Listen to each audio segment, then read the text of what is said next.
Welcome to Starbound. My name's the Voice Ogre, and I'll be your narrator today. Nearly 500 supporters get early access to our stories, including brand new stories of Sunspire Academy, which I happen to do, and Freyrin and Rimiki.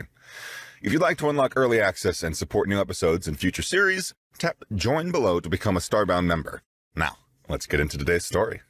The problem with dying on an alien planet, Rox Wilder discovered, was that the universe had a sick sense of humor about it. He'd been officially dead for 3 months, 17 days, and roughly 6 hours when the Theari scavengers found him. The paperwork had been filed. His mother had probably gotten the flag. Someone had definitely drunk his beer. The war was over, and Rox had been late to the evacuation ship on account of his missing leg. Officials deemed him killed in action. He knew they weren't coming for him. At least humanity had won, for what it was worth, which was apparently Rox's leg. But here he was, very much alive and very much pissed off, crouched in the shadow of his crashed dropship with a gravity hammer in one hand and what used to be his left leg scattered across 50 meters of purple sand. "Well," he said to the empty cockpit that had become his world, "this is just fantastic." The dropship, Serendipity's End, had been rechristened the Coffin after the 3rd week of scavenging parts from the Theari corpses. It was an accurate name. The thing was held together by spite, salvaged circuitry, and enough duct tape to build a small space station. But it kept the sand out and the air in, which made it a palace as far as Rox was concerned. He'd made his first prosthetic leg from a Theari scout's servo joint and a railgun battery.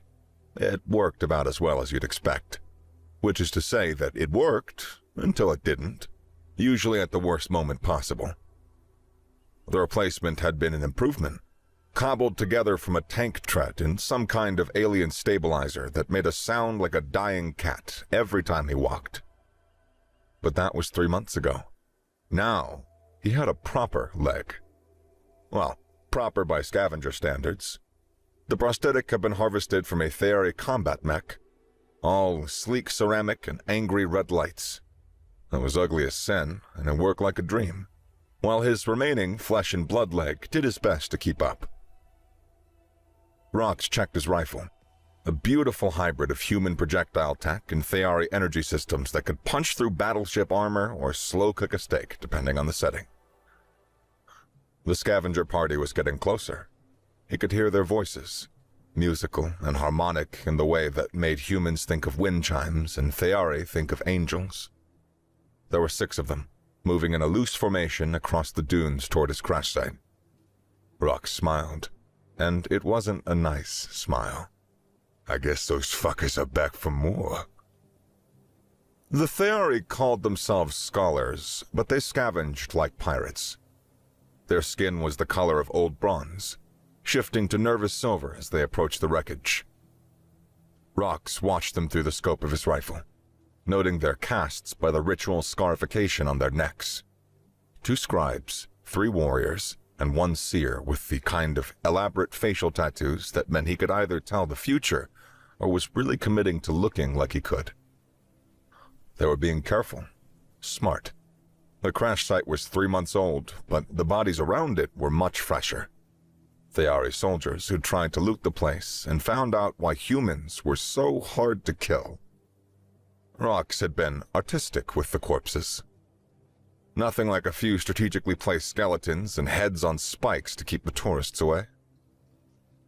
The lead warrior, a tall female with copper-green skin and the kind of scars that suggested she'd survived more than one bad decision, signaled for the others to spread out. Her rifle was some kind of plasma rifle, all curves and glowing bits. Pretty, but impractical. Plasma weapons were flashy, but they drained power like a drunk sailor, and they left you with dead batteries at the worst possible moment. Rox waited until they were 20 meters away, then triggered the proximity mine he'd buried in the sand. The explosion wasn't big, just enough to knock them all down and get their attention. The real fun started when he rolled out from behind the coffin with murder in his heart. "Evening, folks," he said, his voice amplified by the suit's external speakers. Beautiful night for a robbery, isn't it? Rox put 3 rounds center mass and watched him fold like a house of cards. The second managed to get a shot off that splashed uselessly against Rox's salvaged armor plating before theological argument, Rox's rifle, introduced him to the concept of kinetic energy transfer. The scribe scattered, which was smart. The remaining warriors tried to flank him, which was stupid. Rox had been playing this game for 3 months. He knew every rock, every dune, every shadow in a 50-click radius. These idiots were fighting on his turf now. The seer, meanwhile, did something unexpected. Instead of running or shooting, he stood perfectly still and stared at Rox with eyes that had gone completely white. Sakira, the seer whispered, and his voice carried across the battlefield like a prayer. The returned flame walks among us. Rox paused, which was a mistake. The third warrior took advantage of the distraction to put a plasma bolt through his shoulder. The shot punched through his armor and sent him stumbling, cursing in 3 languages, and 2 of them were profane in ways that would make pirates blush. Son of a tit! He spun and put a round through the warrior's chest, then turned back to the seer.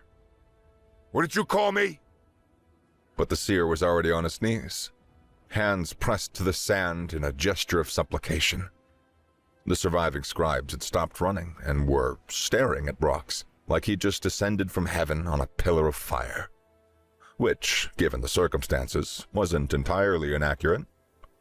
Sakira, the seer repeated.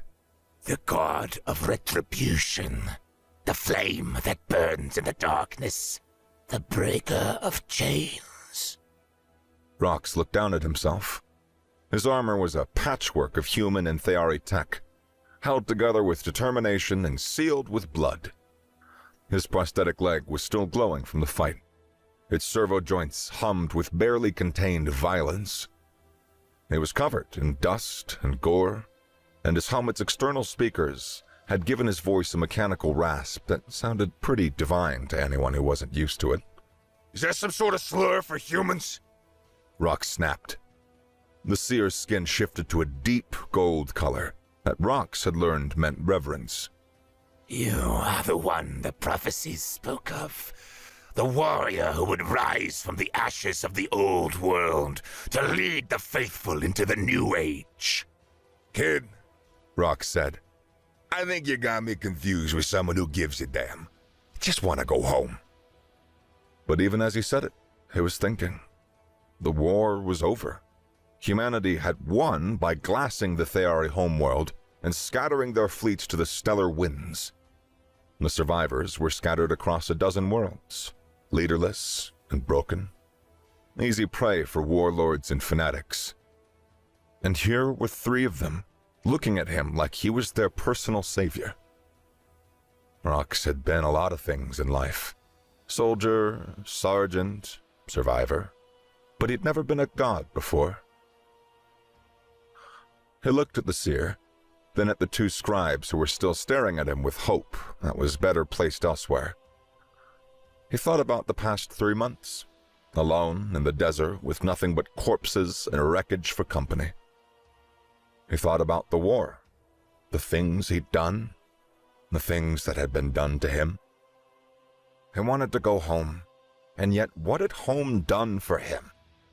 Left him in a sand pit with a busted leg because he was a little late to his ship? Not even a rescue mission? Isolation and pain had made him bitter, but he couldn't keep himself from missing home. Any sort of human connection. All right, he said finally. Let's say that I am this Zor Kel Ra character. What exactly does that job entail? Maybe, if he played along, he would snatch a working ship and get out of the devil's armpit. The seer's name was Rin Jos, and he had the kind of earnest enthusiasm that made Rox simultaneously want to protect him and throw him off a cliff. The scribes were called Vel and Nara, siblings who spoke in half-sentences and finished each other's thoughts in a way that was either adorable or deeply unsettling. depending on your tolerance for synchronized communication. They made camp in the coffin, which was cramped but defensible. Rox listened to their story while he cleaned his weapons and tried not to think about how long it had been since he'd had a conversation with someone who wasn't either trying to kill him or already dead. The Theari Confederacy was gone. Not destroyed. Now, that would have been clean. It had simply collapsed. 3 generations of rigid hierarchy and divine mandate had evaporated the moment their homeworld burned. The survivors were scattered across 100 worlds, most of them dying slowly from radiation poisoning, starvation, or the kind of despair that comes from watching your entire civilization turn to ash. Kuros 9 had become a dumping ground for refugees and outcasts. No government, no law, no hope. Just warlords and scavengers picking over the bones of the old world. The prophecies spoke of one who would come, Rinjas explained, his skin shifting through a dozen shades of blue and green as he spoke. A warrior of metal and flesh, born from the fires of war. One who would gather the scattered faithful and bring us into a new age of freedom. And you think that's me? Rox asked, raising an eyebrow. You survived the impossible, Vel said. You fight like the old gods, Nara finished, before they grew weak and forgot about us. Rox sighed. I don't know. I know a thing or two about being forgotten. He'd heard stories about Theari gods, most of them from the barrel of a gun during the war. They were supposed to be immortal, invincible, and utterly committed to the divine order that kept everyone in their proper place. The kind of gods who never got dirty and never had to choose between a mission and the lives of their soldiers. In other words, nothing like him. Well, he said, your gods sound like assholes. Rinjas looked shocked. You cannot mean that. I've met gods. Most of them are billionaire bureaucrats with delusion of grandeur, and the rest are just psychopaths with good PR. He finished cleaning theological argument and set it aside. But I'll tell you what I am. I am a soldier, and soldiers don't leave people behind. He looked at the 3 Theari, really looked at them. They were young, barely adults by their species' standards. Their clothes were patched and worn, their weapons were salvage, and their eyes held the kind of desperate hope that came from having nothing left to lose.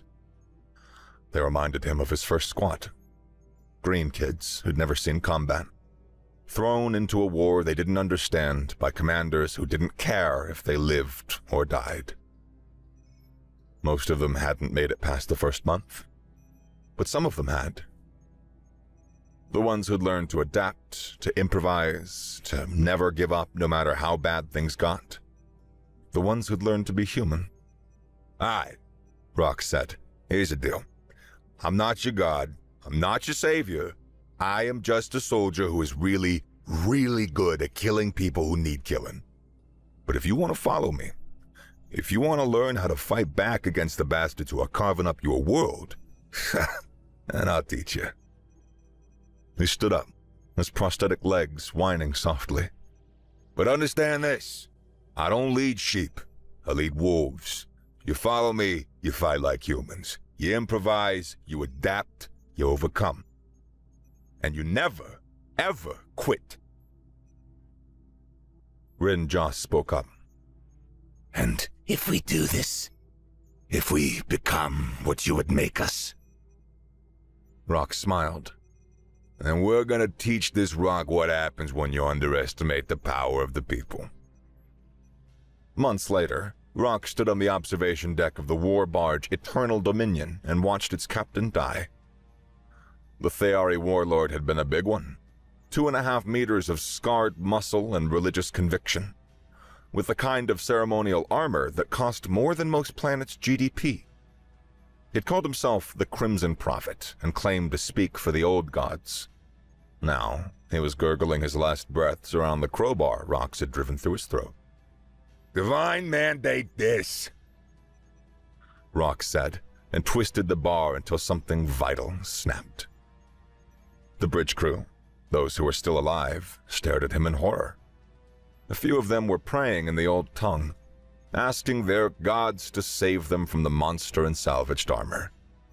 Rox ignored them. He had a broadcast to make. He'd learned a lot about Theari technology in the past 6 months. How their ships worked, how their weapons functioned, how their command structures operated. Most importantly, he'd learned how their communication systems worked.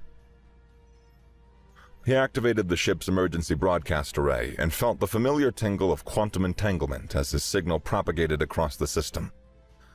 Every Theari settlement, every refugee camp, every warlord's stronghold would receive his message within minutes.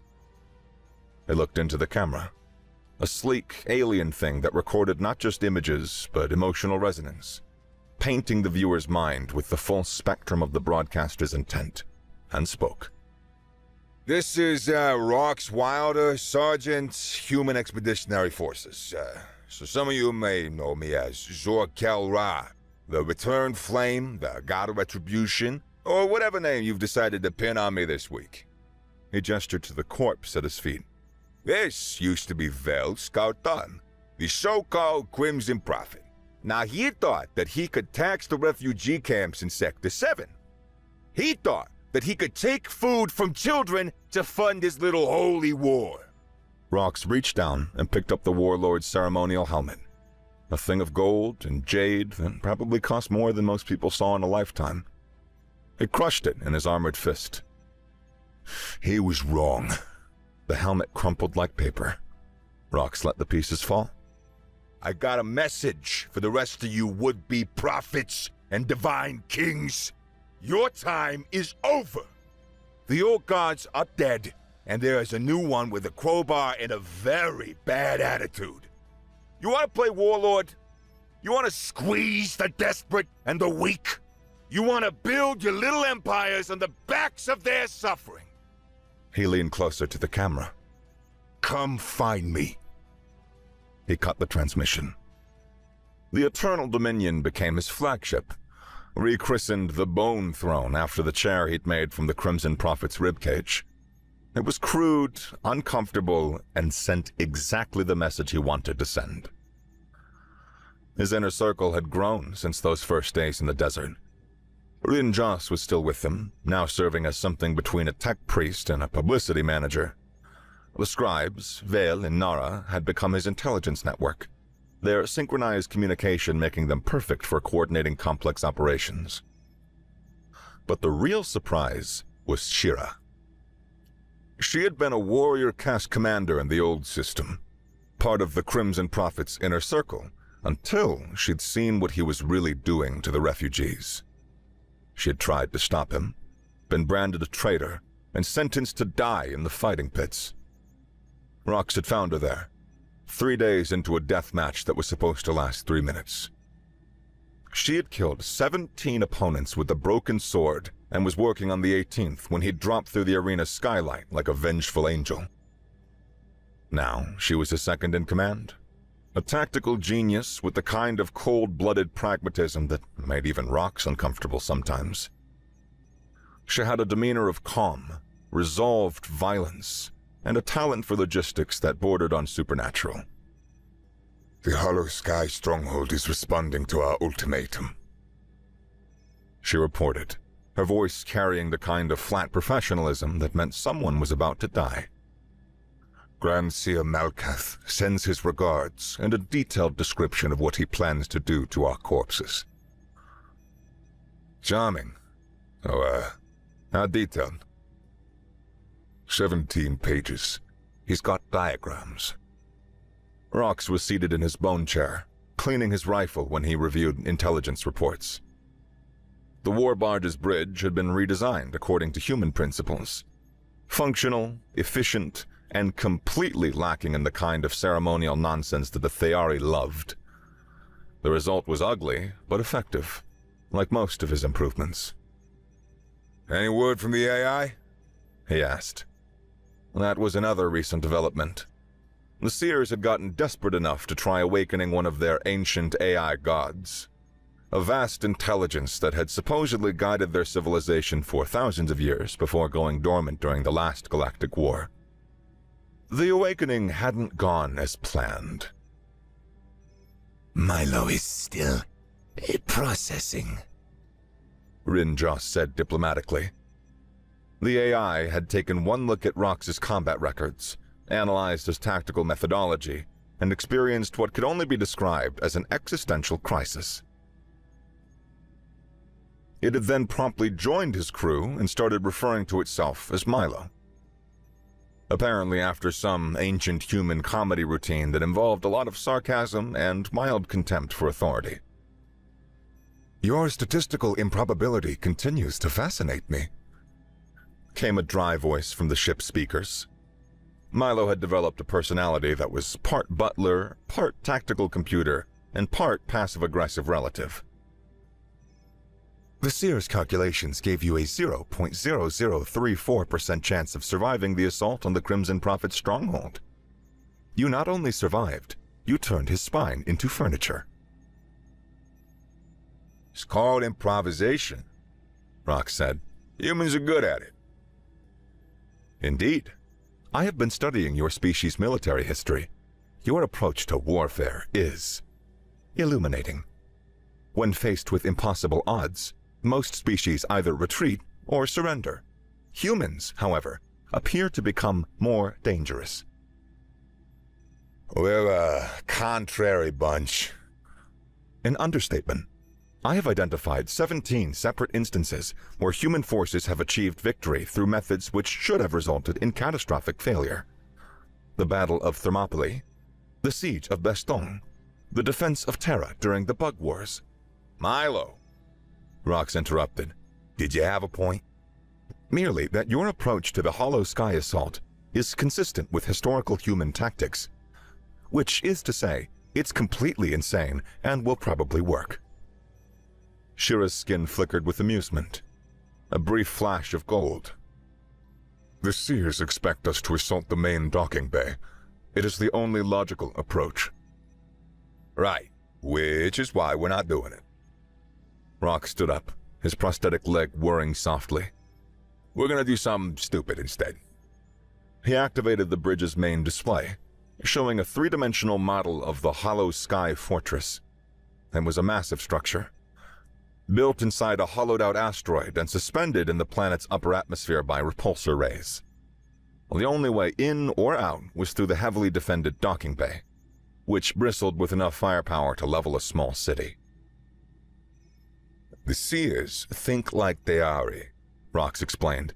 Hierarchy, order, proper procedure. So they fortified the docking bay because that's where the attacks are supposed to come from. He manipulated the display, highlighting a series of maintenance ports near the fortress's power core. But they've ignored the garbage chutes. Silence fell on the bridge. Even Milo seemed to be processing this. Sir, Shira said carefully, those ports are barely large enough for a single person, and they're directly connected to the fortress's waste management system. Yep. You're proposing that we infiltrate a heavily defended stronghold by crawling through alien sewage. That's exactly what I'm proposing. More silence. I withdraw my earlier assessment, Milo said finally. This isn't insane. Insanity implies a degree of randomness. This is deliberately, methodically stupid. Rox grinned. Exactly. They'll never see it coming. The assault on Hollow Sky began at 0300 local time, with Rox belly crawling through a pipe that had been designed to carry Theari waste products, and now carried something much more dangerous. The maintenance tunnels were a maze of ceramic pipes and recycling conduits, all humming with the kind of ambient energy that made his teeth itch. His armor's environmental systems were working overtime to filter out the various toxic compounds that the Theari considered normal waste products. Behind him, Shira was muttering what sounded like prayers in the old tongue. Whether she was asking for divine protection or just venting her feelings about the current situation, he couldn't tell. Milo, he whispered into his comm. How we looking? Extraordinarily foolish, came the AI's reply. However, I'm reading minimal security presence in your sector. It appears the Seers have never considered the possibility that someone might be insane enough to use the waste systems as an infiltration route. Their loss. Rox reached a junction point and consulted his tactical display. Shira, you take the left fork. Head for the communications array. Rin, you're gonna head right towards the power core. I'll take the center route to the command center. Copy that. Shira's voice was tight with concentration. Try not to die, Rox. I'd hate to have to explain to the crew that their god drowned in alien shit. Noted. They split up, each taking a different path through the fortress's bowels. Rox's route took him through what appeared to be a food processing center, past vast vats of bubbling nutrients and automated systems that were probably responsible for feeding the fortress's population. He'd made it halfway through the facility when the alarm sounded. Red lights flooded the corridors, and klaxons began wailing in harmonic frequencies that made his bones ache. Somewhere in the distance, he could hear the sound of running feet and shouted orders. Milo, he said, please tell me that that's not for us. I'm afraid it is. It appears the Seers have finally noticed that their waste management systems are experiencing unusual activity. Ah, damn. Rox checked his rifle and started moving faster. How long until they trace us? At current rate of detection, approximately 6 minutes until they pinpoint your location. However, I should mention that I am reading massive energy buildup in the fortress's primary weapon systems. Rox paused. What kind of energy buildup? The kind that suggests they are preparing to fire on your fleet. Through the tunnels came the sound of heavy footsteps and the characteristic whine of charging plasma weapons. The Seers had figured out where he was, and they are coming in force. Rox made a calculation. He could stick to the plan, work his way slowly through the maintenance systems, and hope that he reached the command center before the Seers vented his fleet into space. Or he could do something typically human. He pulled out a thermite charge, one of several that he brought for exactly this kind of situation, and slapped it against the tunnel wall. Shira, Rin, change of plans. We're going loud. The charge detonated with a flash of white heat that turned the ceramic wall into molten slag. Rox dove through the opening into a corridor full of very surprised Theari soldiers. The theological argument spoke its piece, and 3 Seers discovered that divine mandate was no match for high-velocity projectiles. Rox rolled behind a pillar as return fire sparked off the walls, then popped up to put another round through a warrior's chest. I thought we were being sneaky. Shira's voice crackled over the comm. Sneaky's relative, Rox replied, ducking as a plasma bolt vaporized a chunk of pillar that he was hiding behind. Sneaky just means not getting shot. Sometimes it means shooting them before they shoot you. That's not sneaky. That's just shooting. Details.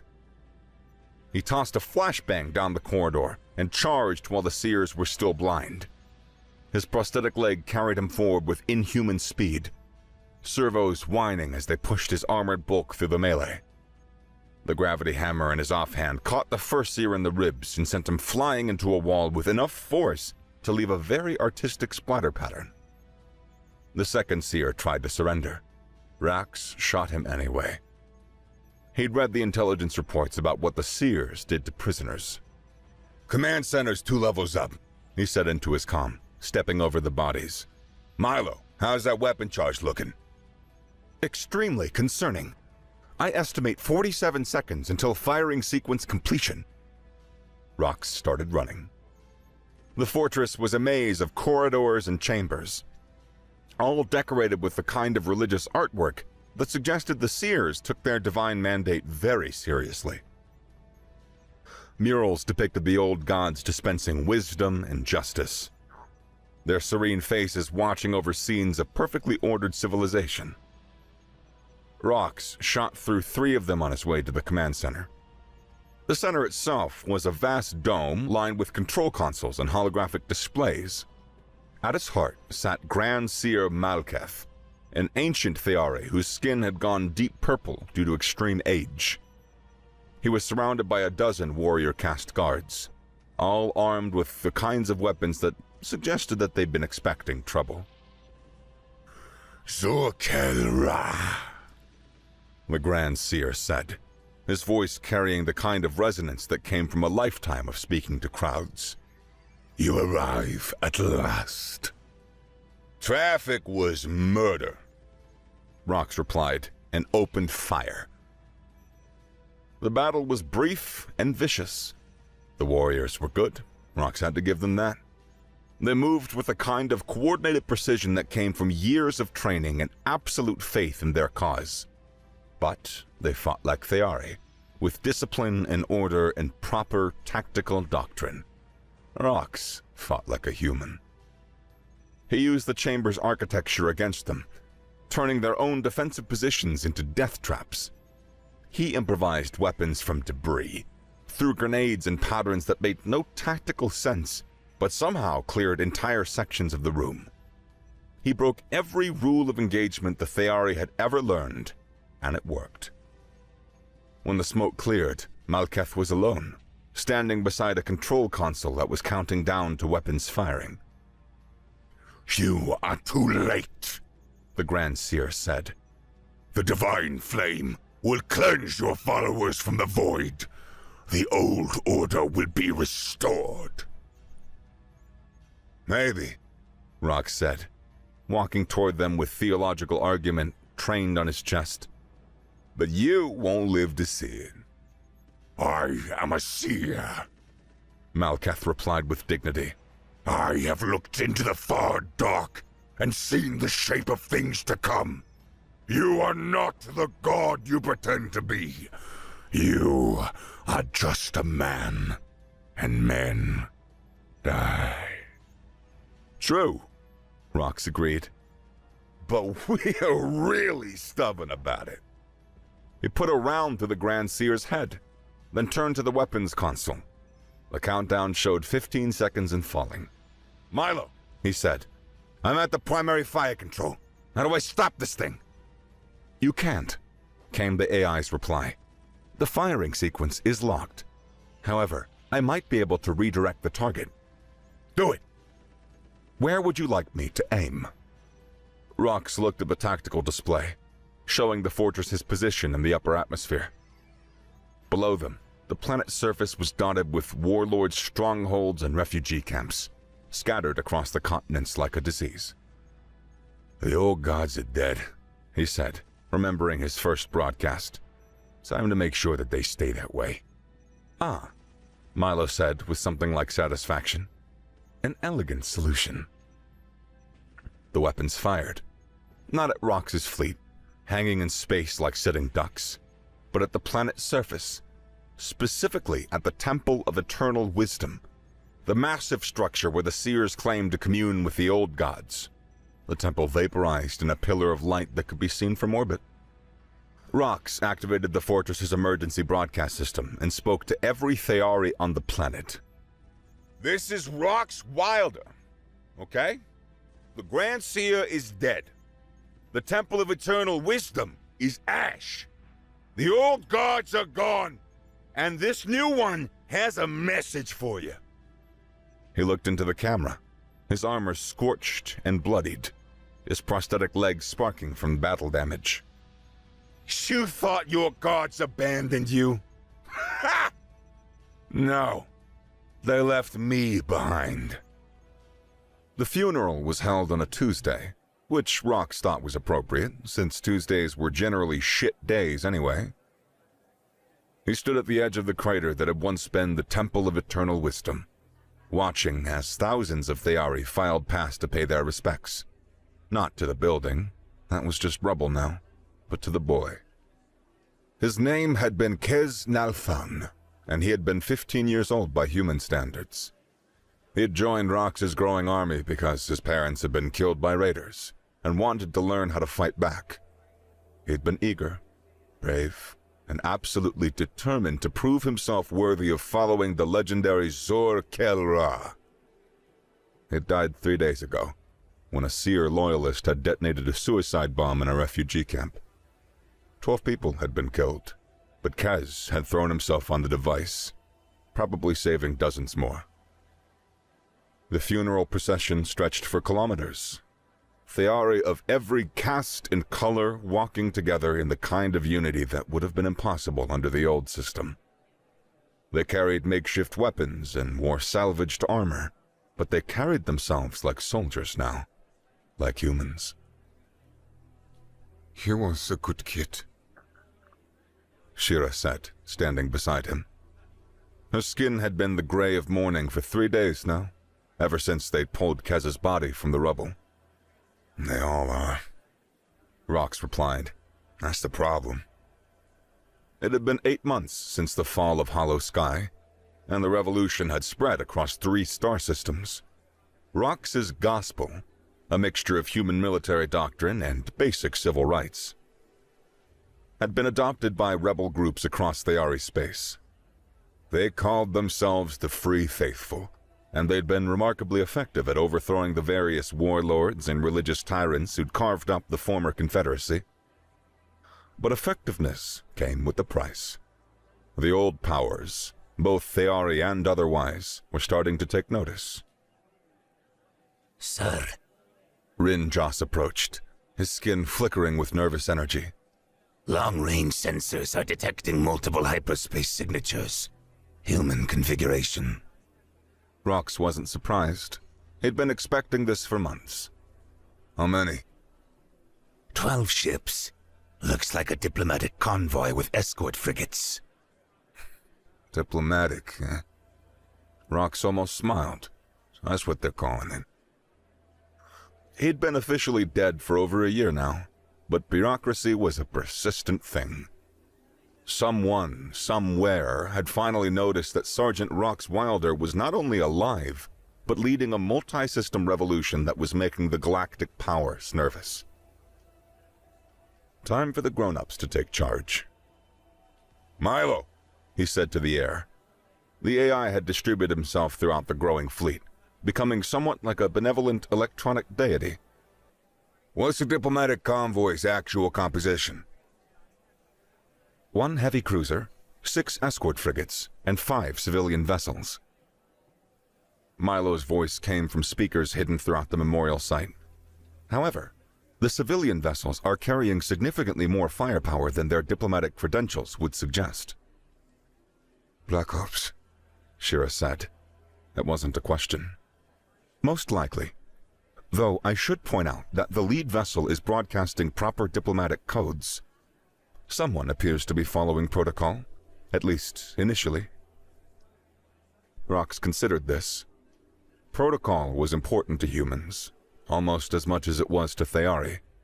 It was the difference between a negotiation and an assassination. Right, He said. let's go see what they want. The meeting took place aboard the Bone Throne, in what had once been the Crimson Prophet's private chambers and was now Rox's makeshift office.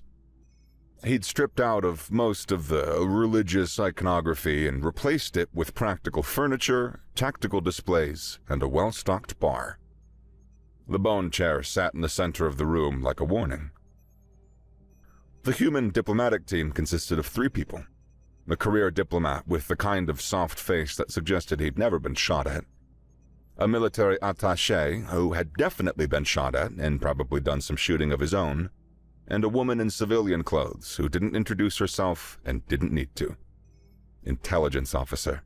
Probably Section 9, which meant she was authorized to kill him if negotiations went poorly. Sergeant Wilder, The diplomat began, consulting a tablet that definitely contained his entire service record. I'm Ambassador Charlie, representing the Terran Colonial Administration. This is Colonel Martinez, military liaison, and Mrs. Smith, legal advisor. Smith? Rock settled into his bone chair and gestured for them to sit. That's the best cover identity you could come up with?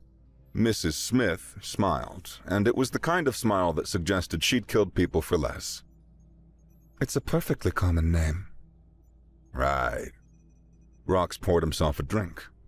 Theari liquor that tasted like liquid fire and had roughly the same effect.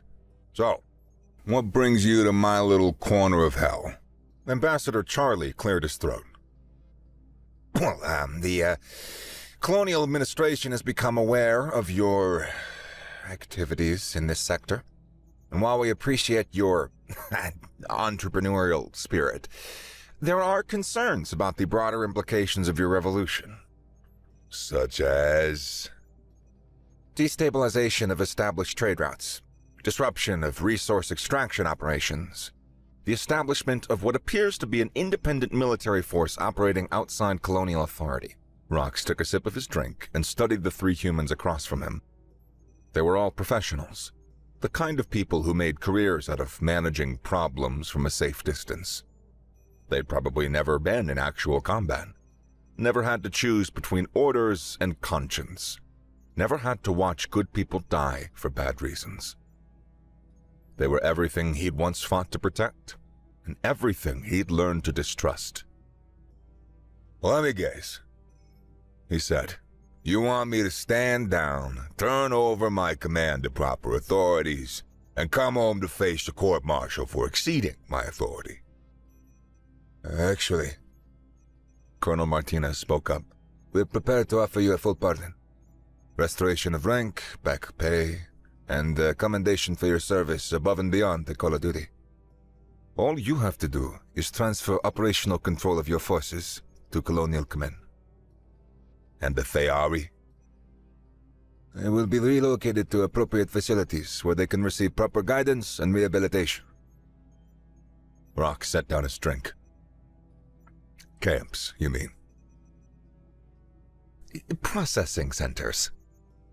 Ambassador Charlie corrected smoothly. Temporary housing while we determine the best way to integrate them into the post-war order. Integration. Rock stood up, his prosthetic legs whirring softly. That's a pretty word for slavery. The temperature in the room seemed to drop several degrees. Miss Smith's hand drifted toward her jacket, where she probably kept something small and lethal. Sergeant, she said quietly, you need to understand the broader situation.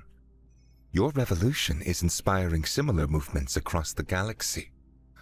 The Regalian Collective is in open revolt. The Centauri trade networks are collapsing. If this continues, we are looking at a complete breakdown of the current order. Good, Rock said. Silence fell across the room. Sergeant Wilder. Ambassador Charlie's voice had taken on the tone of a parent explaining simple concepts to a particularly slow child. You cannot seriously believe that galactic chaos is preferable to the current system. The current system left me to die on a rock while bureaucrats decided whether I was worth the fuel to come and get me. Rox walked to the wall display showing the tactical situation in local space. The current system put my people in camps. You know what they called it? They called it rehabilitation. Their current system turns refugees into slaves, and they call it integration. He turned to face them. So yeah, I prefer chaos, because at least chaos is honest about what it is. Colonel Martinez leaned forward. Rox, may I call you Rox? I understand your anger, but you are one man, and we are offering you the chance to make a real difference, to work within the system to change things. I am making a real difference, and I'm doing it by burning the system down. Miss Smith finally spoke again. And when we leave, when we report that negotiations have failed, what then? Rock smiled, and it was the smile that had terrified Theari warlords and made human commanders wake up screaming. Then you go back to your bosses and you tell them that Sergeant Rox Wilder is officially resigning from the human race. And if they want to stop what I'm building here, they are welcome to try. He walked back to his chair and sat down. But they should know that I have got 100,000 Theari who've learned to fight like humans, a fleet of ships that can appear anywhere in the galaxy, and an AI that thinks bureaucracy is a form of mental illness. And they should also know that every shot they fire at us will be broadcast to every refugee camp, every prison colony, every processing center in human space. He picked up his drink again. They should know that I've taught my people something that their gods never did: how to be ungovernable. The three humans exchanged glances. Some kind of silent communication passed between them. The kind that happened when professionals realized they were dealing with a situation that had moved beyond their parameters. Ambassador Charlie stood up. I think I've heard enough. Thank you for your time, Sergeant. It's not Sergeant anymore, Rox said as they headed to the door. It's just Rox. Or Zor Kelra if you're feeling formal. They left without another word. The attack came 3 days later, just as Milo had predicted. It wasn't the diplomatic convoy. They'd jumped to hyperspace within hours of the meeting, presumably to report back that negotiations had failed spectacularly. This was a proper military operation. 2 battle cruisers, a dozen escort frigates, and enough firepower to sterilize a planet. They came out of hyperspace at the edge of the system, confident in their technological superiority, and certain that a few primitive rebels couldn't stand against the might of the colonial fleet. They were half right. Rox's fleet was definitely primitive. Most of his ships were salvaged wrecks held together with determination and spare parts. His weapons were a mixture of human and Theari technology that shouldn't have worked together, but somehow did. His crews were refugees and outcasts who had learned to fight because the alternative was death. But they fought like humans. The battle began with the colonial fleet's standard opening gambit. A demand for surrender, followed by a demonstration of firepower. They vaporized an uninhabited asteroid, just to show that they could. Rox's response was typically direct. Colonial Fleet, this is Rox Wilder aboard the Bone Throne. You've got 10 seconds to turn around and go home before I show you what happens when you pick a fight with people who've got nothing to lose. The colonial commander's reply was predictably bureaucratic. Something about lawful authority and the necessity of maintaining order. Rox cut him off. Milo, light him up. What followed wasn't really a battle in the traditional sense. It was more like a demonstration of what happened when human tactical doctrine met Theari engineering and artificial intelligence. Rox's ships didn't like a fleet.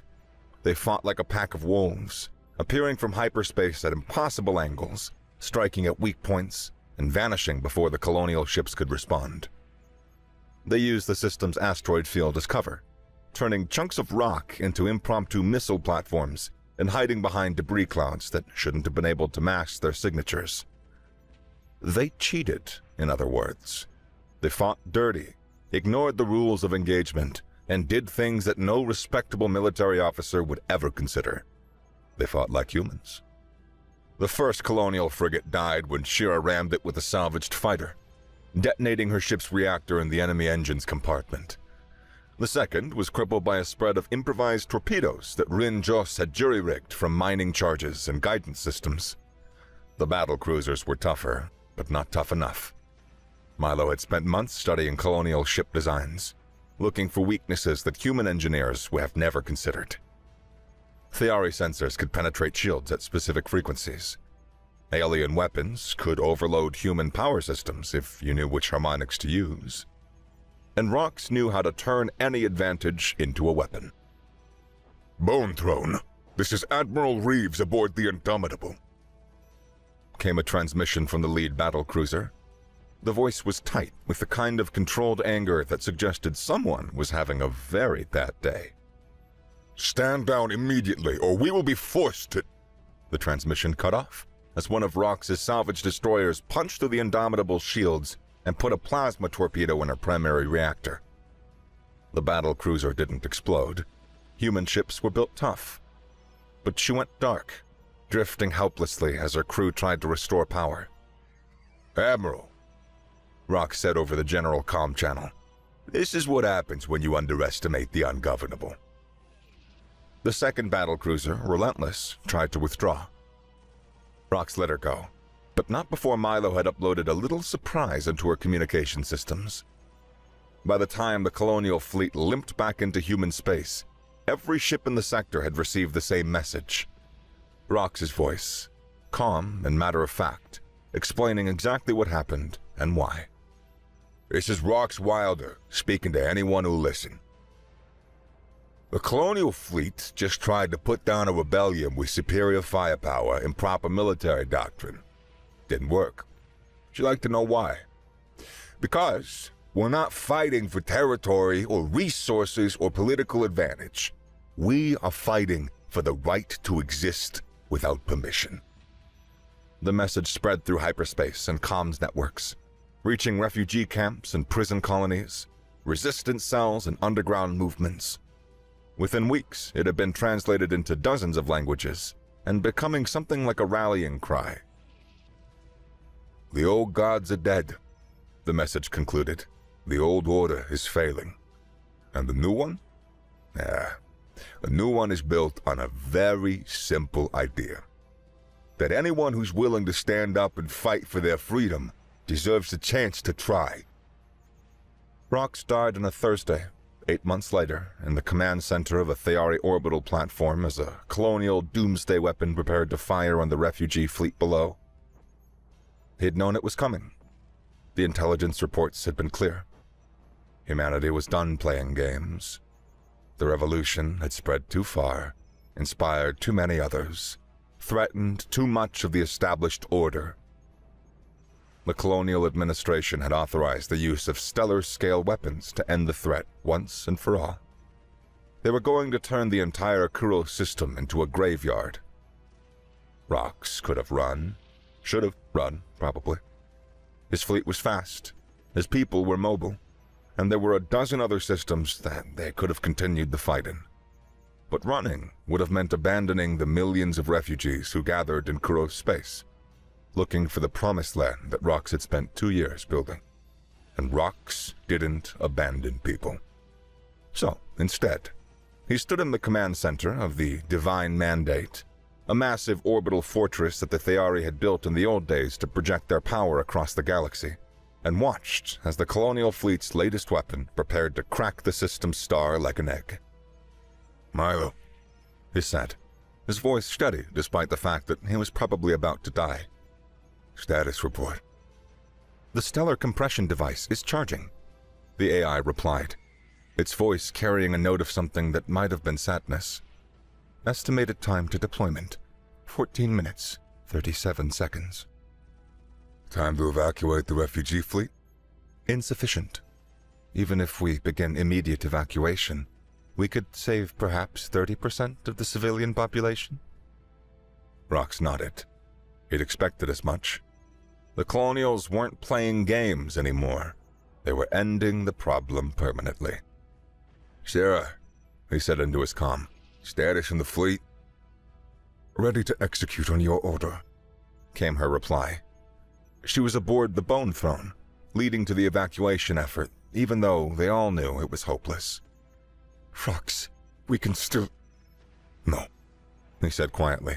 we can't, and you know it. He looked around the command center, at the displays showing the tactical situation, at the thousands of Theari refugees who'd chosen to follow a dead human into an impossible dream. His prosthetic leg was sparking, battle damage from the assault on the station, and his armor was held together with improvised repairs and sheer determination. He was tired. Tired of fighting, tired of losing people, tired of being the focus of other people's desperate hope. But he wasn't done. Milo, He said, I need you to do something for me. anything.